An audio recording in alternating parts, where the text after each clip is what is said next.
Hola hermanos, muy buenos días y bienvenidos a otro episodio de Esperanza en lo Invisible.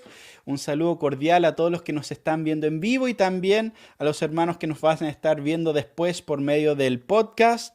Y bueno, hoy día vamos a tener un invitado muy especial, pero antes de introducirlo, solamente quería comentar que acabamos de abrir una nueva cuenta de Instagram, ya, para los hermanos que están en Instagram, ahí pueden ver en pantalla el nuevo Instagram, así de Esperanza en lo Invisible. Hablemos de postmilenialismo, se llama, así que los invito a seguirnos ahí también.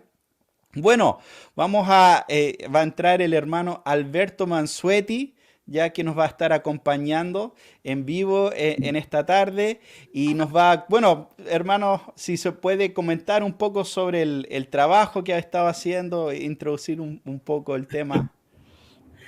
Sí, cómo no. Mi trabajo se resume en dos palabras: política cristiana. Ahora, el problema es que muchos evangélicos, ¿ok? Porque yo uso las palabras evangélico, católico, ortodoxo, pentecostal, porque ninguna denominación tiene el monopolio del cristianismo, ¿ok?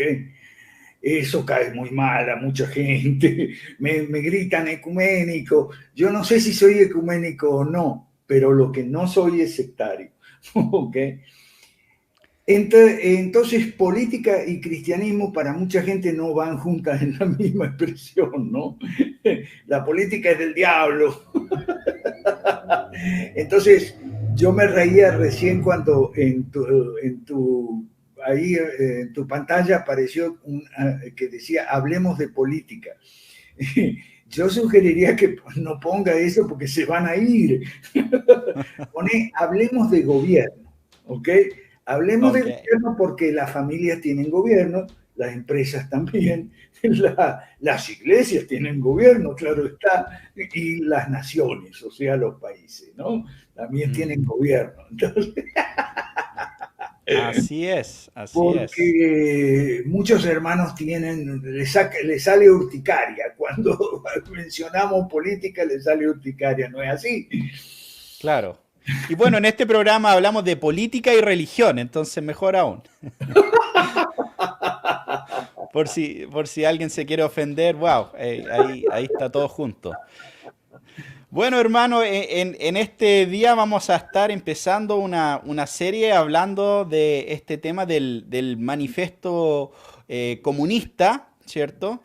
Y es algo que yo hace un tiempo quería tocar, o sea, estaba escuchando hace unos meses unas charlas del doctor George Grant, donde justamente estaba hablando de la historia del occidente y tenía una de esas charlas donde hablaba de varios de estos temas principales en el manifiesto comunista y cómo han influido en esferas que nosotros pensamos, no, eso no tiene que ver con el comunismo.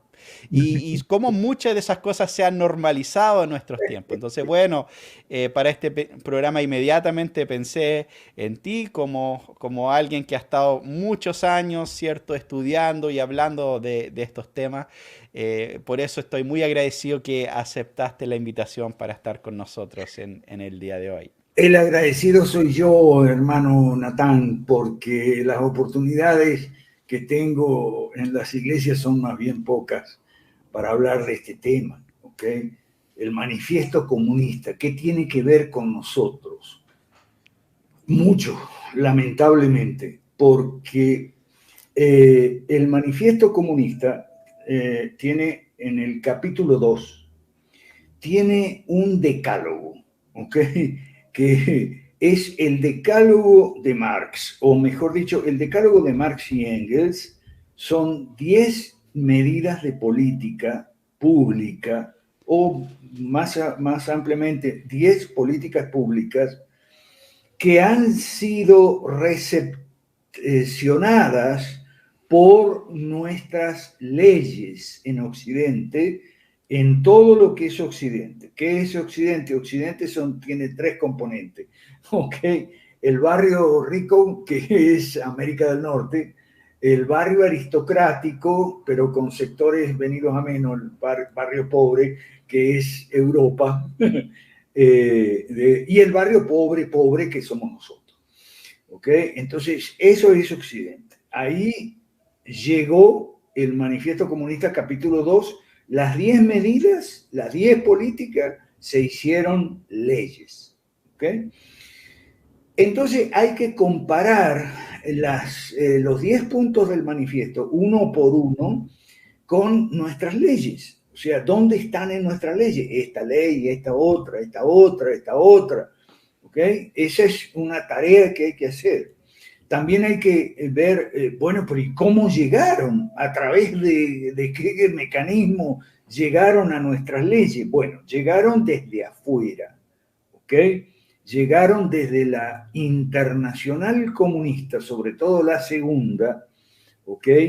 En la primera estaba Marx, en la segunda ya Marx había fallecido, y esos 10 puntos en los acuerdos de las reuniones y congresos de la Segunda Internacional se adoptaron punto por punto, casi sin variantes, y las recogió después las Naciones Unidas. ¿Ok? Entonces, a través de las Naciones Unidas y otros organismos, ¿no? Nos llegan en forma de tratados internacionales. La OIT fue la primera, pero después vino la UNESCO, la FAO, etcétera, el Fondo Monetario y el Banco Mundial, que tienen mucho que ver con el punto quinto especialmente. Y entonces a través de esas organizaciones tenemos leyes comunistas. ¿Okay? Nuestras leyes son comunistas y han venido a través de ese mecanismo. Y la gente no conoce, especialmente los cristianos, mucho, no conocen ni el manifiesto comunista, ni nuestras leyes, ni cómo llegaron, cómo pasaron del manifiesto comunista a las leyes de Chile, de Argentina, de Perú, incluso de Alemania, Francia, etcétera, ¿no? Y Estados Unidos también. Entonces, sí, tenemos que esto me gustaría que sirva un poco como introducción, ¿no? Sí, Vivimos ¿no? Y, bajo leyes comunistas. Ajá, dime. y solo mencionar también que yo creo que un punto no menor en todo esto, que Marx cuando estaba desarrollando sus ideas, no la estaba desarrollando, no sé, aislado o sin conocer el mundo cristiano. Y no es coincidencia que su manifiesto, ¿cierto?, tiene 10 puntos, Sí, 10 mandamientos, sí, podríamos sí, decir.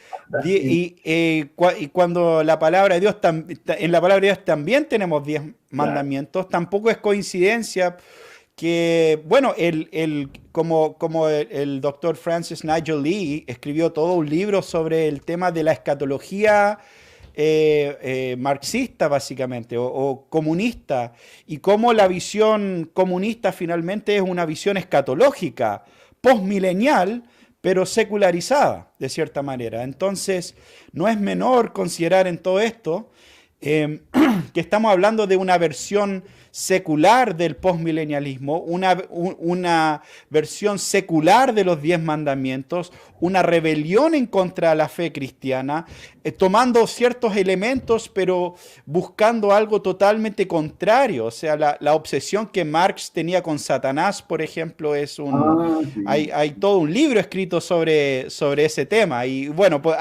en esto podríamos ir en muchas direcciones, pero yo creo que es importante para los hermanos entender que no estamos hablando de alguien que simplemente desarrolló sus ideas sin conocer lo que era el cristianismo y de manera aislada, sino que son directamente un ataque a la fe cristiana, al occidente y a muchas otras cosas importantes que hoy en día hemos olvidado. Sí, No sé, ¿qué le parece eso, hermano? permíteme citar también el libro de Gary North que se llama La religión revolucionaria de Marx. Ese libro está en español, es muy bueno, muy recomendable. ¿Por qué? Porque hay que hacer comparaciones. Hay que comparar los 10 mandamientos de Marx y Engels con los acuerdos de la Internacional Comunista, con las imposiciones de las agencias de las Naciones Unidas, entre ellas el Banco Mundial y el Fondo Monetario, y nuestras leyes. Pero para los cristianos la principal comparación es entre esos 10 puntos, y por supuesto nuestras leyes, y lo que dice la Escritura. Lamentablemente, la Escritura guarda entre sus páginas mucha, pero muchísima enseñanza política. ¿Ok? Y esto no lo digo yo, lo dicen incluso politólogos no creyentes en la Asociación Americana de Ciencias Políticas, que un servidor está suscrito, ¿ok? Y hay muchos politólogos no creyentes, pero que conocen muy bien la Biblia, la conocen mejor que muchos cristianos, y te dicen que ahí hay mucha enseñanza política y de la buena. ¿Okay? Entonces hay que comparar lo que dice Marx y Engels con lo que dice la Escritura. ¿Okay? Eso un poco como introducción. Excelente, excelente, hermano. Bueno, sería bueno que pudiéramos empezar a entrar a los 10 puntos, ¿no? ¿Cómo no? Dale, Porque dale, dale. vamos a ir ahora con el primer punto, lo vamos a poner aquí en pantalla. Y el primer punto dice la expropiación de la propiedad inmueble y aplicación de la renta de suelo a los gastos públicos. ¿A qué se refiere ese punto, profesor? A la reforma agraria. Okay. Es importante traducir en este mandamiento y en los otros 9 también, traducirlo al lenguaje actual, porque está escrito en lenguaje de 1848. No se había inventado todavía la expresión reforma agraria. Bueno, el punto 1 es la reforma agraria. ¿Ok? Es quitarles las haciendas a los hacendados, a sus propietarios, ¿ok?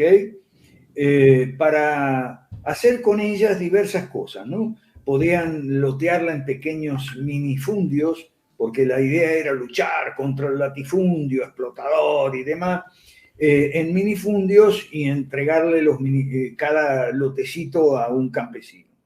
¿Okay? Que antes a lo mejor trabajaba como peón de campo, como obrero rural. ¿Okay? Eso es un modelo de reforma agraria.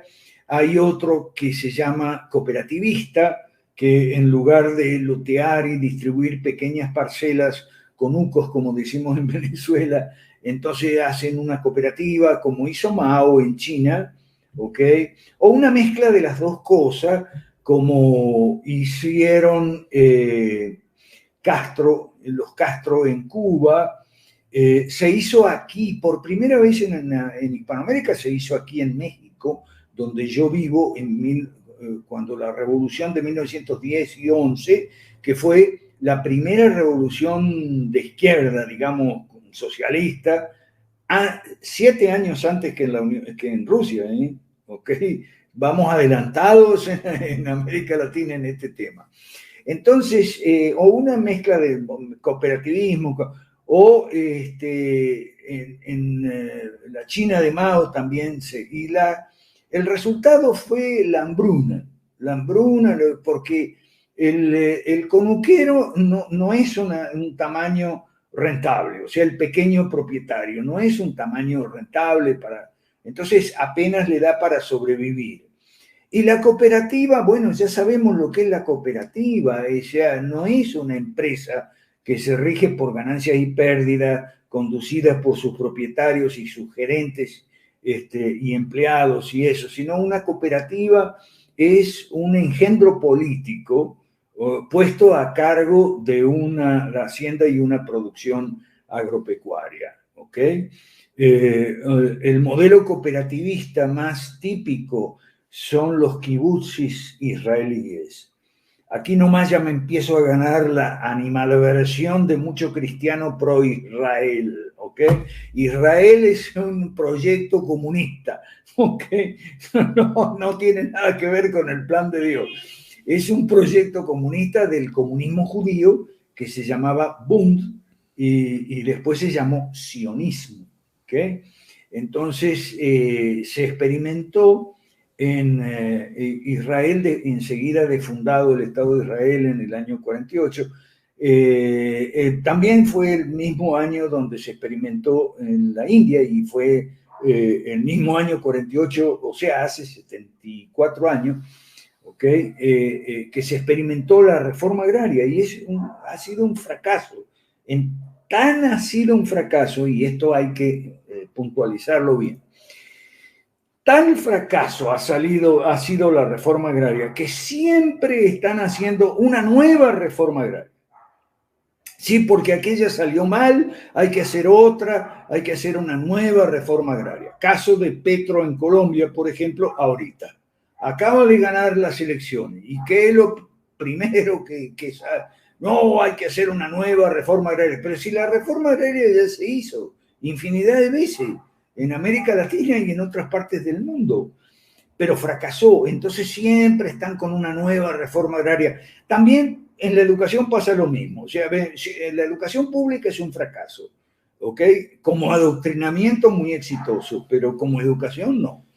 Entonces cada tanto ya Claro. ahora viene la reforma educativa, así como viene la reforma fiscal. Oh, qué bueno. Lo mejor sobre el fracaso de la reforma agraria como concepto, como noción, como primer mandamiento del decálogo de Marx y Engels, lo escribió un técnico de la FAO y lamentablemente lo quitaron de la página web de la FAO, así que no lo puedo mostrar, ¿ok? Pero es muy bueno, explica punto por punto las experiencias de la reforma agraria, por qué fracasaron todo. Ahora, mucha gente podrá decir, oye, bueno, pero Mansueti, el latifundio improductivo de los grandes hacendados y tal. Sí, sí, que eso es una cosa feudal, siempre usan la palabra feudal, ¿no? Que eso es una cosa feudal, tampoco es aceptable y tal. Sí, eso es verdad, porque no hay capitalismo en el campo. ¿Okay?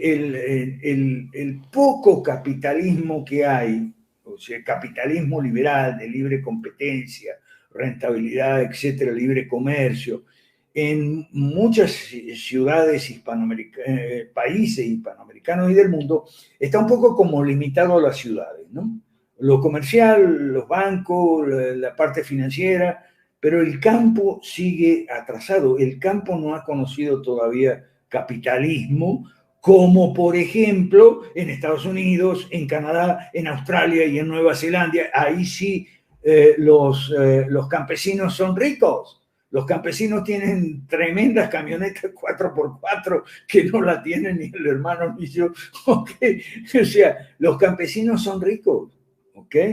¿Por qué? Porque son economías capitalistas enteras que incluyen el campo también. Entonces, la actividad agropecuaria es rentable porque se cobran precios realistas debido a que como se vive en una economía bastante capitalista, la gente tiene plata y puede pagar por su bistec o por sus tomates, su zanahoria, puede pagar un precio real. ¿Okay? Aquí no, aquí hay el mito de la comida barata que condena al hombre del campo, lo condena a la pobreza permanente. ¿Ok? Y eso tiene que ver mucho con este punto uno, Natán. Claro, y bueno, y algo importante con todo esto, porque si bien es impresionante la cantidad de proyectos fracasados que hemos visto desde que se escribió esto hasta ahora a raíz de esta propuesta. Y como ya mencionado, hay muchos ejemplos que se podría dar del fracaso de esta idea. Pero no, pero bueno, para el creyente marxista nada de eso importa porque ellos tienen una esperanza escatológica. Ellos tienen la esperanza, sí, ha fracasado 20 veces, pero la vez 21, esa sí que va a funcionar. Entonces nada de lo que se está diciendo va a cambiar la mente de esas personas. El punto importante para nosotros como cristianos en este sentido, yo creo que es también mostrar no solamente que esto no funcionó, pero también mostrar que hay una razón por qué estas cosas no funcionan, porque van en contra de los mandamientos de Dios, ¿cierto? No es solamente una mala idea en ese sentido. ¿Y por qué? Porque el Estado no tiene el derecho de expropiar la propiedad de otros. O sea, para empezar, el Estado, la tierra, como dice la palabra de Dios, la tierra es del Señor, ¿ya?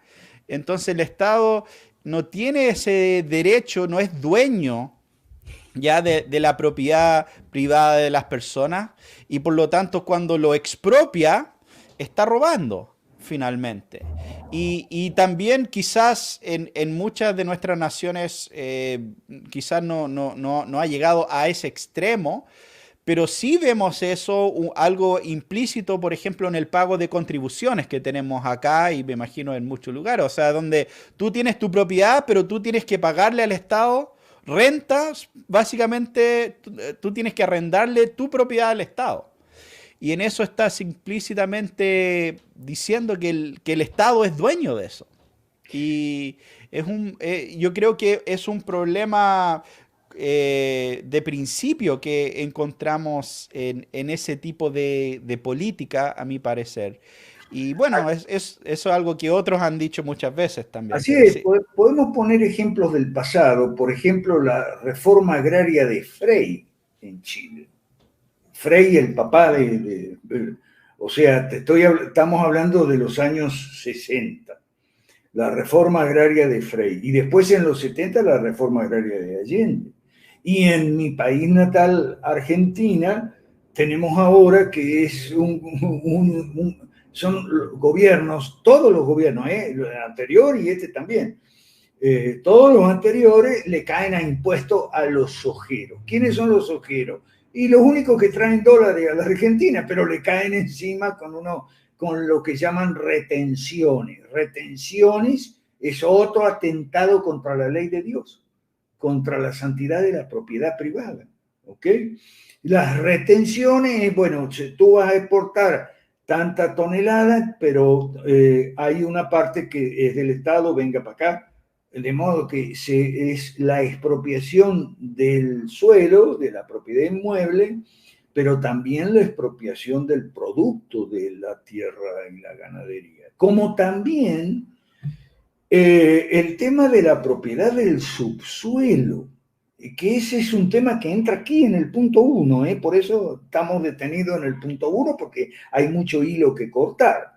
¿Qué pasa con la propiedad del subsuelo? Bueno, en los países cristianos se entendía que si tú eras propietario de un pedazo de tierra, esa propiedad no era solo el suelo, sino también era una propiedad que iba del subsuelo del infierno hasta el cielo, así se decía. Era una frase muy común de tu propiedad va desde el cielo hasta el infierno, ¿ok? De manera que si de repente encontraste petróleo allí en tu campo, tu propiedad, el petróleo es tuyo. Ah, no, pero en América Latina no, porque es del Estado. ¿Okay? Eso también es un atentado contra la propiedad inmueble y tiene que ver con el punto. Como dice hermano, el punto 1 es muy importante porque, bueno, y al final todo esto es un atentado de diferentes, cuando vamos viendo los otros puntos, son todos atentados básicamente en contra del derecho a la propiedad y la idea de que el Estado básicamente tiene la potestad para expropiar todo esto de una forma u otra, o sea, a través vamos a ver ahora, es lo mismo con este punto 2, ¿cierto? Que A ver, ¿cómo es el punto 2? el punto 2 es el fuerte impuesto progresivo, ¿ya? Bueno, nuestras leyes son más comunistas todavía. Nosotros hemos ido mucho más allá de los 10 mandamientos. Hemos cumplido con creces en nuestras leyes los 10 mandamientos, porque el segundo mandamiento dice fuerte impuesto progresivo, pero resulta que aquí todos los impuestos son progresivos y son un montonón, ¿ok? En los países donde tenemos proyectos 5 reforma, ¿ok? Que el proyecto 5 reforma es para revertir todo esto, ¿ok? Hemos hecho contabilidad. ¿Cuántos impuestos progresivos hay? ¿Okay? Hay más de 20, seguro, y en algunos casos más de 30. Impuestos de todas clases, porque aquí se cobra impuestos por respirar y por ir al baño también. Y todos son progresivos. ¿Qué es progresivo? Progresivo significa que mientras mayor es la base imponible, ¿okay? Mayor es la tasa. O sea, progresivo significa de tasa variable. El impuesto al salario o a los ingresos, por ejemplo. Si tú estás en unos ingresos modestos, la tasa es del 15% de impuestos. Pero si vas más arriba en las escalas de ingresos o de salarios, como sea, o de dividendos en las acciones, entonces la tasa pasa de 15% a 20 o a 25 y demás. Eso está en contra de la Biblia, porque en la Biblia se manda el diezmo, y el diezmo es el 10%. Es decir, que pague todo el mundo igual, todo el mundo paga el 10%. Ah, pero es que el rico tiene que... Ah, bueno, sí, el rico paga más porque el 10% de lo suyo es más que el 10% de otro que es más pobre, ¿ok? Pero no hay esa progresividad del impuesto. Progresividad significa tasa variable, o sea, tasa creciente, ¿ok? Otra cosa que está en contra de la ley de Dios. ¿Ves? Sí, y ese es un punto muy importante que acaba de mencionar, porque si bien tenemos el diezmo en la Biblia, como menciona, y obviamente alguien que gana más dinero va a pagar un diezmo de un número mayor, pero también hay otros impuestos menores en la ley de Dios, y esos impuestos son fijos. Son una cantidad pequeña que todos pagan esa misma cantidad pequeña, no es variable. El diezmo es un porcentaje, pero un diezmo es lo que se paga a Dios. Y es loco porque los estados modernos, hablar de un impuesto de un 10% es casi un chiste hoy en día. Sí. Y ahí vemos el, uh, realmente la arrogancia del Estado moderno que se cree superior a Dios, ¿ya? Porque cualquier persona que te está pidiendo más que el 10% es claramente se está creyendo superior a Dios, porque incluso Dios, el creador de cielo y tierra, solo pide el 10%, ¿me entiendes?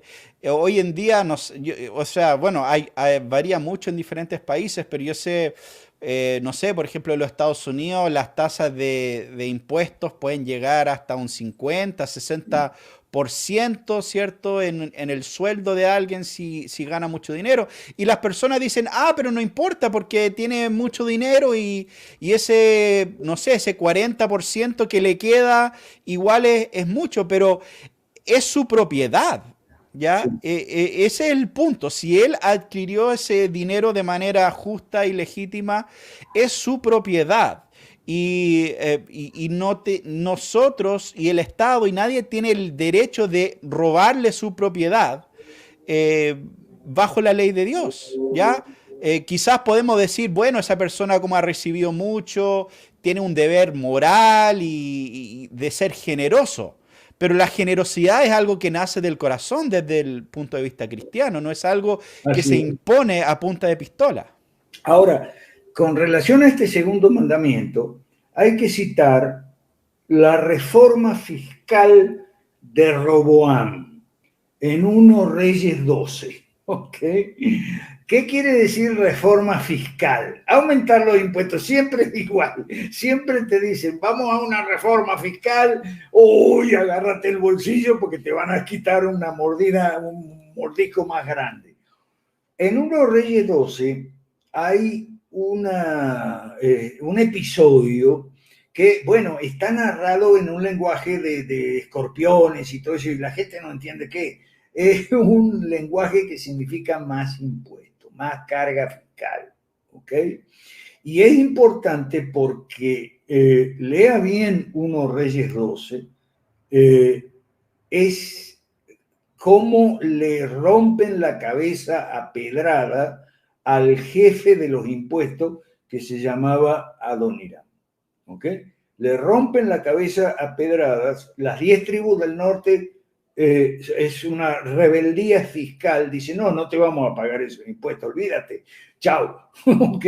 Y se produce el cisma de Israel, ¿ok? Que es el inicio de la decadencia, el inicio de la sumisión a la esclavitud por otros pueblos extranjeros, y la división entre, que después vamos a ver en el Nuevo Testamento, entre samaritanos y judíos, ¿ok? Todo es culpa de una reforma fiscal. Eso está en 1 Reyes 2, ¿ok? Véalo bien. Y conéctelo con 1 Samuel 8, que es donde por boca de Samuel Dios le advierte al pueblo y le dice a Samuel, mira, dile que les van a aumentar los impuestos y les van a poner cargas y los van a reclutar para el servicio militar y los van a mandar a hacer la guerra y a las mujeres la van a tomar como cachifas, como se dice, o sea, como sirvienta. Okay. Entonces, eso está en 1 Samuel 8. El problema es que mucho cristiano desconoce lo que la Biblia dice.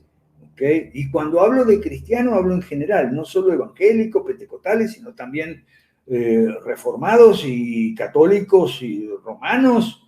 El desconocimiento de lo que la Biblia enseña sobre política es muy grande. Porque se cree equivocadamente que la Biblia no habla de política, y resulta que la Biblia habla de política un montón, ¿ok? Ahí tenemos Claro.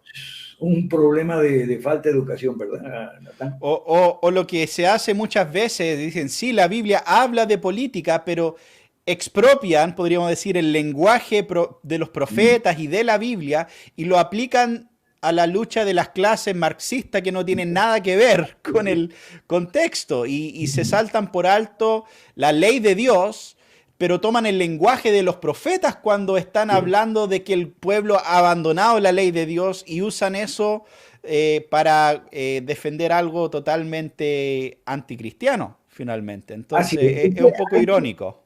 Así es. Hay que entender en la escritura, tanto la escritura hebrea como la escritura griega, ¿okay? A mí me gusta más usar esas palabras, porque lo de antiguo y nuevo, la gente te dice, ah, no, pero el nuevo liquida el antiguo. No, no, no, estamos hablando de escritura hebrea y escritura griega, ¿ok? Bueno, ¿quiénes son los ricos? O sea, que en el antiguo Israel y en el Israel del Nuevo Testamento o de la escritura griega, ¿quiénes son los ricos? Aquí hay que entender algo. Hay 2 clases de ricos en la escritura y es igual, hoy es lo mismo, no vaya a creer que hoy es muy diferente.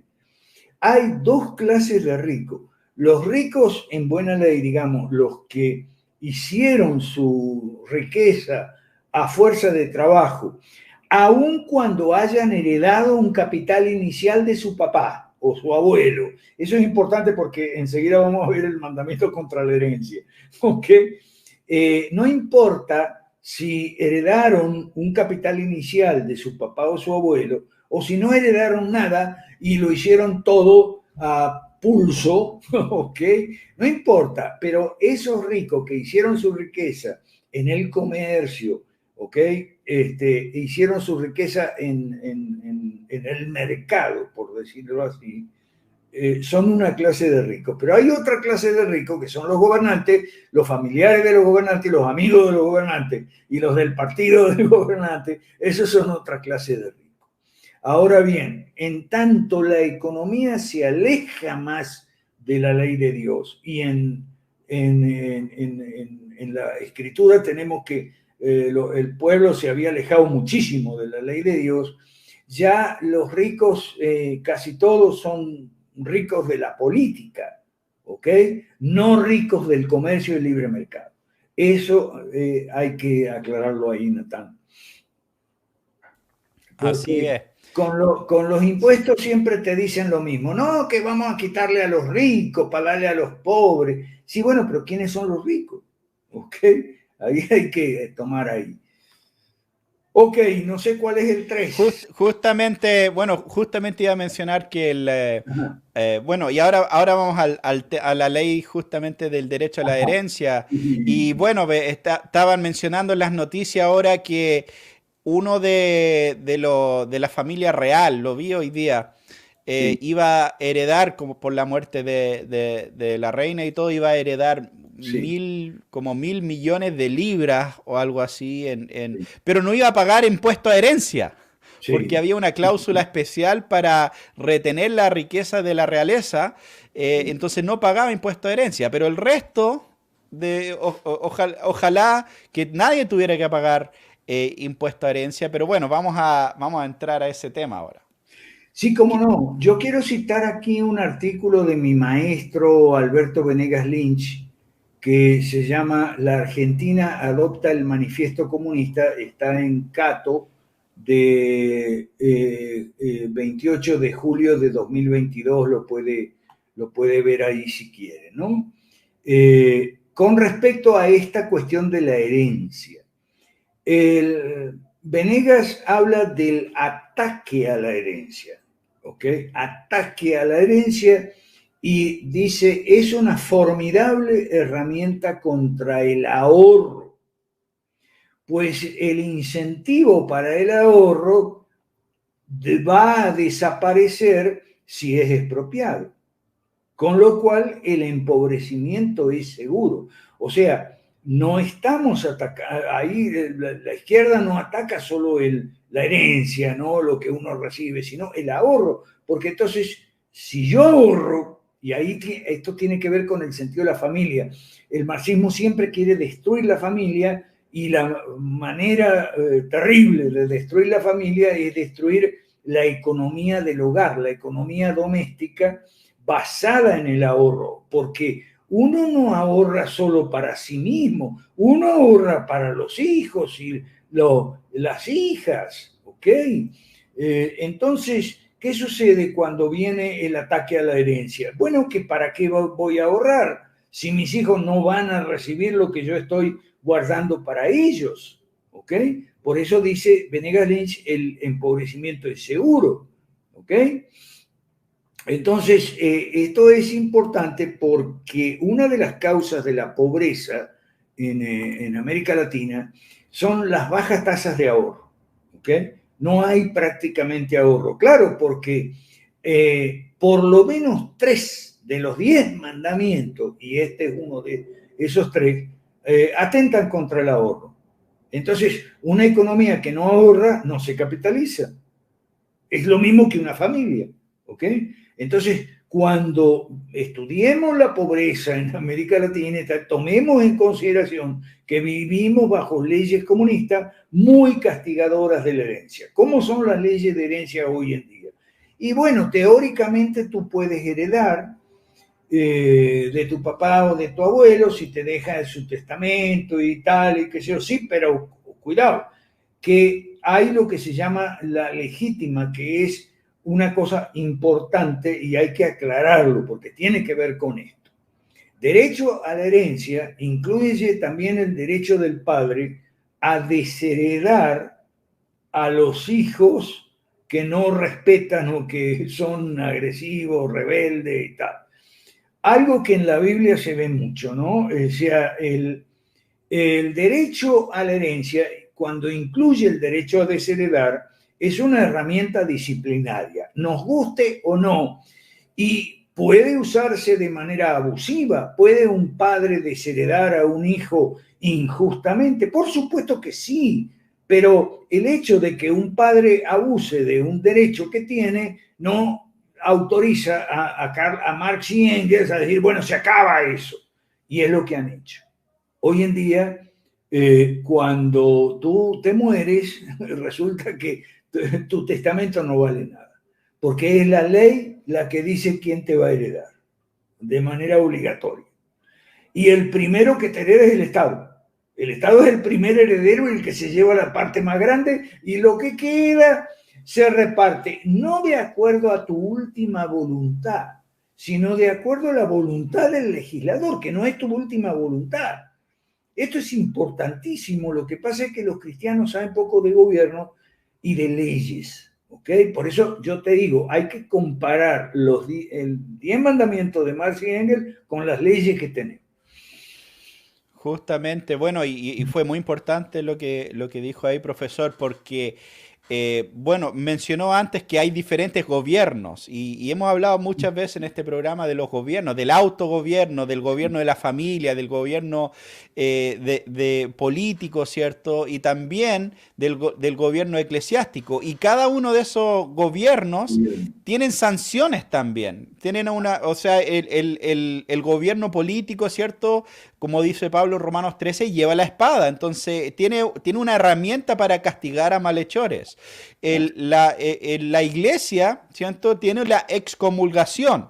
Bueno, tiene esa maquinaria de sanción, podríamos decir.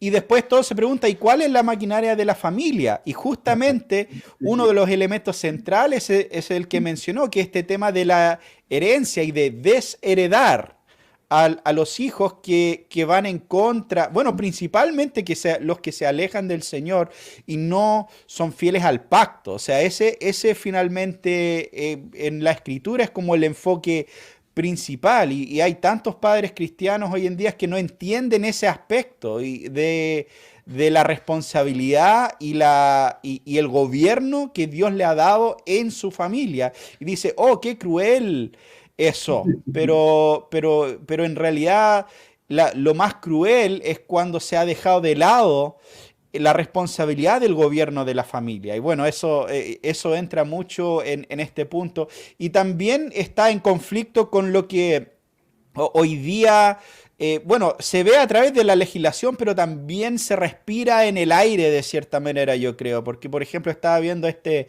famoso basquetbolista Shaquille O'Neal hablando el otro día. De que él no le iba a dejar ni un centavo a sus hijos, que él, su dinero se lo ganó él, y él o se lo va a gastar todo o lo va a dar a alguna caridad, pero a sus hijos ni un centavo. Y eso es algo muy común y muchos cristianos dicen, sí, eso suena muy bien, eso suena justo o algo por el estilo, pero mira, hermanos, lo que dice la Escritura en Proverbios 13:22, dice, el hombre bueno deja herencia a los hijos de sus hijos, Sí. pero la riqueza del pecador está reservado para el justo. Entonces, esto no es simplemente un tema de diferencia de opinión, como, ok, tú eres de la idea de dejar herencia, yo no soy de la idea, ok, sigamos. No, la palabra de Dios dice que es bueno dejar herencia a los hijos de los hijos. Y la herencia se puede adelantar. Acuérdate la parábola mal llamada del hijo pródigo. El hijo pródigo que le dijo al papá, dame mi parte ahora. ¿Y qué le dijo el papá? Ah, bueno, está bien, si tú quieres tu parte ahora, yo te la doy, toma. Okay. Eso es algo que se podía hacer fácilmente también y está bien, porque es el dinero que el padre le guarda para los hijos después de su muerte, de repente puede haber un reparto en vida. El asunto hoy en día es que el reparto en vida es mandatorio si tú no quieres que te caigan las leyes tan severas, ¿ok? Claro. Entonces, muchas veces se hace un reparto en vida y el abuso viene de los hijos, ¿no? Porque cuando tú le diste todo, entonces ellos no te dejan entrar a la casa. Pero bueno, todos esos abusos son en buena parte producto de dejar de lado las leyes de Dios.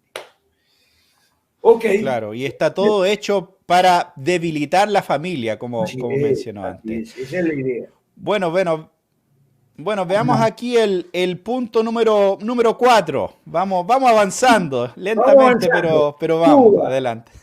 Cuba, Eh, Venezuela, Nicaragua. Y como dice, aquí está, Cuba, Venezuela, Nicaragua, Rusia, antiguamente la Unión Soviética y todo eso, y la Revolución Francesa también, ¿no? sí, Hoy en día, dice el doctor Venega, sería no solo los emigrados y los rebeldes, también los opositores. Bueno, pero rebelde se entiende ahí opositor. Es increíble cómo a mí me gusta leer a Marx y Engels porque son a veces, no siempre, son muy cínicos, son muy transparentes. Te dicen, al que se opone le vamos a sacar la plata, le vamos a sacar las propiedades. Bueno, y si eso está en el punto 4 del manifiesto comunista. Así que no hay mucho que hablar ahí. No sé si tú tienes algo que Justamente. hablar. Sí, bueno, o sea, aquí vemos este mismo concepto volviendo al punto número uno, o sea, la idea de que todo finalmente no es del Señor, todo es del Estado, y el Estado te permite a ti tener parte de ser dueño en conjunto hasta cierto punto de tus bienes, Sí, pero, sí. pero el Estado siempre se queda con un pedazo y cuando tú te portas mal o cuando tú no te alineas con lo que Sí. ellos, la dirección que ellos quieren ir, se toman la libertad de confiscar tu propiedad. Entonces nace de este mismo rechazo finalmente al aspecto sagrado de la propiedad privada que establecida en la ley de Dios y una especie de visión casi de deidad que tienen. Porque justamente Dios dice que todo es de Él y el Estado diciendo no, todo es mío finalmente. Dentro de este espacio todo es mío.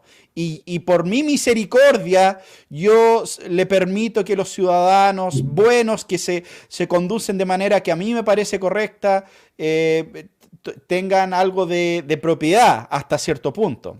Sí. Pero vemos esta mentalidad bueno, y como mencionó también, es muy irónico la Revolución Francesa, donde estaban hablando todo de derecho humano, pero aparentemente las 200 personas por semana que estaban decapitando, ¿cierto? En el reinado del terror, aparentemente no eran humanos, Sí. ¿cierto? Porque eran oposición, porque no eran, si tú no estás alineado con el régimen, dejas de ser humano en esa visión, porque es algo dado por ellos, no es algo divino dado por Dios, no es el imago Dei que nosotros entendemos de las escrituras en Así ese es. sentido. Entonces, por lo tanto, este concepto vuelve a la idea de que la propiedad finalmente es del Estado, te lo prestan hasta cierto punto, te cobran una renta y bueno, y si te portas mal o si te vas por mucho tiempo, ya pasa de vuelta a ellos. Bueno, por eso es que yo tengo muchas diferencias con pastores que exigen libertad religiosa. Yo no quiero libertad religiosa, yo lo que quiero es gobierno limitado.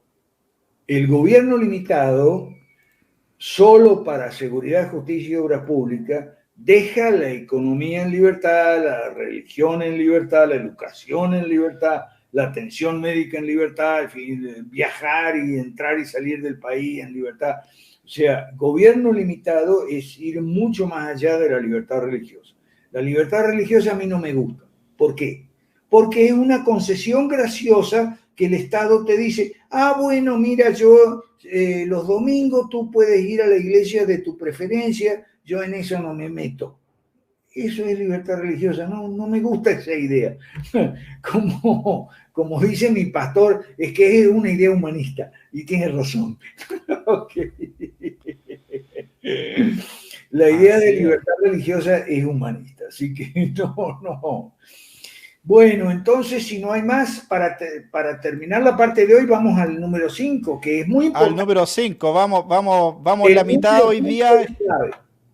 Sí.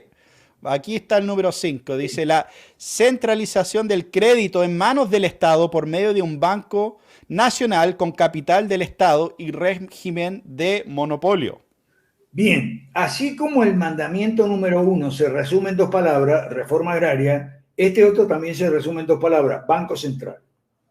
Y ahí tenemos, ¿cómo? Pero si todos los países tienen Banco Central y qué sé yo. Sí, todos los países tienen Banco Central, eso es correcto, porque es el quinto mandamiento del decálogo de Marx y Engels. ¿Qué es un Banco Central?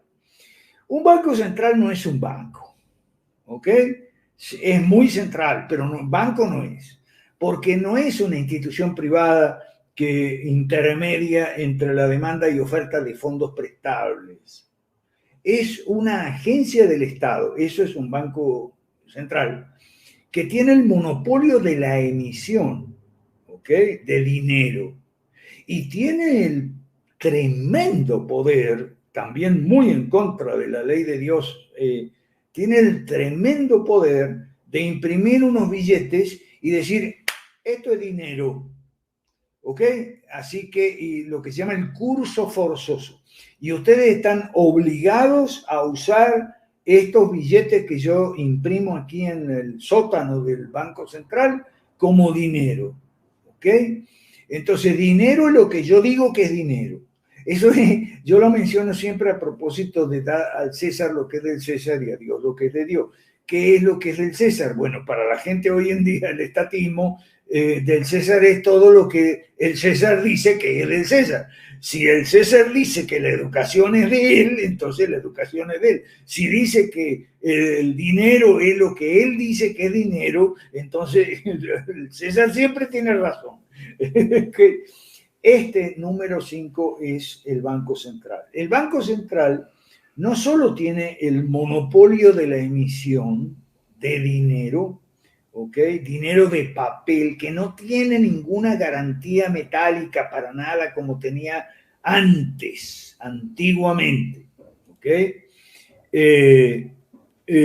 No solo tiene ese monopolio, sino que además con ese monopolio, con ese dinero financia al gobierno, financia y así crea inflación. Aquí está la fuente de la inflación. Crea inflación, financia al gobierno y ¿qué es lo que hace? También con los otros bancos. ¿Por qué se llama central? Porque respecto de los otros bancos es el prestamista de última instancia. Last resort lender. Bueno, tú sabes inglés perfecto, yo no, ¿eh? Es el prestamista de última instancia. ¿Eso qué quiere decir? Eso quiere decir que los bancos pueden actuar de manera irresponsable, como en la crisis de las burbujas, pueden conceder préstamos por encima de los depósitos y reservas. Total, si pasa algo, si hay una corrida, si hay una insolvencia, si hay un riesgo de quiebra y tal, viene el Banco Central y me dice, ah, sí, cómo no, ¿cuánto necesita? Y me da. Eso es terrible para una economía. Bueno, eso está en el punto. Todo eso. Todo Y eso. bueno, finalmente terminan usando la inflación prácticamente como otro impuesto, un Así es. impuesto prácticamente para muchos invisible hasta cierto punto, eh, pero que aún ahí está finalmente, y así también le roban al pueblo por medio de esos mecanismos en cuanto a los políticos. Entonces, ese es un punto me parece muy importante. eh, bueno, y hay un montón de temas que podríamos conversar, o sea, en cuanto a, hay todo el mundo de criptomonedas, de un montón de ideas que se están alejados de un banco central Sí. y va a ser interesante cómo esto se maneja hacia el futuro, porque esto es una tremenda herramienta para el Estado de mantener control también y de mantener control, si tiene un control sobre la moneda, es tremendo en ese sentido. Sí. Entonces no es una herramienta que fácilmente van a soltar. No. Y es, Y déjame, como vamos a tener otra parte donde vamos a desmenuzar, porque eso es lo que estamos haciendo, del 6 al 10, ujú. ¿ok? Vamos a desmenuzar del 6 al 10, esta parte vamos a terminarla aquí. Déjame decirte otra cosa, hacen lo que se les da la gana y esto es lo que le da a los Estados Unidos el inmenso privilegio e injustificado además de que su moneda de papel sea la moneda de reserva de todo el mundo. Por eso Ujú. yo me estoy ganando muchos más enemigos que antes, cuando digo que Rusia y China quieren desdolarizar la economía global, y eso es un propósito, a mi juicio, bueno y encomiable. ¿Okay? Desdolarizar significa quitarle a los Estados Unidos ese privilegio, y ¿cómo se hace? Muy fácil, se deja de usar el dólar. Ahora, cuando decimos se deja de usar el dólar, entonces, ¿qué vamos a usar? Bueno, los rusos y los chinos entre ellos, para su comercio entre ellos, están usando el rublo y el yuan, ¿okay? Que es la moneda de ellos. Pero hay pasos en función de caminar hacia el restablecimiento del patrón oro, ¿okay? No en las mismas condiciones, muy posiblemente, que el restablecimiento que se hizo antes de la Segunda Guerra, ¿okay? Y después de la Segunda Guerra, y que se terminó de cortar en 1971 cuando fue Nixon. Aquí hay que señalar que por lo menos en América Latina, el punto quinto del manifiesto comunista no nos llegó de Moscú, nos llegó de Washington. Aquí hay que señalar la misión Kemmerer. ¿Qué fue la misión Kemmerer? En los años 20 y 30 no había bancos centrales en América Latina. Y fue una misión de los Estados Unidos, no de la Unión Soviética, sino de los Estados Unidos, que se llamaba la misión Kemmerer, la que vino a aconsejar y asesorar para implementar el punto quinto del manifiesto comunista. Bueno, ya nos punto importante. Que no sé, por mí podemos esperar hasta el siguiente, no sé tú. Sí, bueno, hermano, sé que tienes cosas que hacer ahora, pero te agradezco mucho tu tiempo y la oportunidad que hemos tenido en este programa de conversar sobre estos temas. Yo he aprendido mucho y sé que los hermanos escuchando también, y vamos a coordinar ahí para seguir para el próximo episodio, la próxima semana, seguir con el resto de estos puntos. Entonces, Ahora, bueno, sí. sí, no, yo tengo tiempo, no es mi tiempo el Perfecto. problema. El problema es que la gente no quiere videos de más de una hora, entonces, bueno. Claro, sí, no, no, generalmente lo mantenemos a una hora estos programas, así que no. Pero hay que explicar que de los 10 puntos, si a mí me apuran y me dicen, de esos 10 puntos, ¿cuál te parece a vos el más grave, el más terrible, el más criminal? Yo diría que el quinto, Mm, porque es la manera de robarle a la gente y de los Estados Unidos asegurarse un predominio injustificado, ¿ok? Es un impuesto invisible, técnicamente se llama impuesto a los tenedores de saldos líquidos, y afecta principalmente a los más pobres, a los que dependen de un ingreso fijo. El robo consiste en degradar el valor del dinero, ¿ok? Es decir, degradar el poder de compra. Si yo imprimo más billetes, le estoy quitando poder de compra a cada unidad. Es decir, ¿cómo se produce la inflación? Bueno, cuando el Banco Central sigue y sigue y sigue imprimiendo, ¿ok?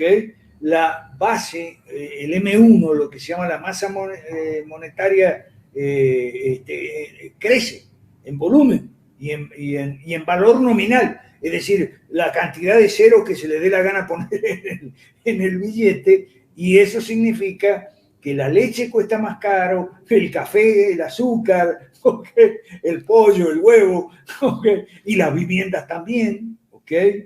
Y también, por supuesto, la educación de los hijos, si hay que pagar matrícula, todo se encarece, todo claro, se encarece. Entonces, si a mí me preguntan, el más terrible de los 5 puntos es y vino de Estados Unidos, no vino de la Unión Soviética, ¿ok?